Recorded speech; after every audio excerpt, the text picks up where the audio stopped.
Cześć, witam Was bardzo serdecznie na moim kanale w cyklu Lipiec z pielgrzymką, w którym gramy na gitarze piosenki pielgrzymkowe.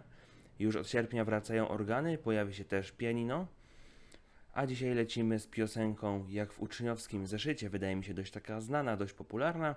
Nuty do pobrania oczywiście w opisie, ale tylko w tej tonacji, która jest w filmie. Jeżeli chcesz zmienić tonację, zapraszam do zostania moim patronem w serwisie Patronite, dzięki czemu uzyskasz dostęp do nut w formacie MuseScore, a także do innych ciekawych materiałów, treści premium. Pojawią się nowe możliwości realnego decydowania o przyszłości kanału, o kolejnych pieśniach. Zapraszam też do wsparcia jednorazowego w serwisie Buy Coffee. Zapraszam do obserwowania mnie na Instagramie. Przypominam też o lajkowaniu, subskrybowaniu, komentowaniu tego materiału, a teraz lecimy posłuchać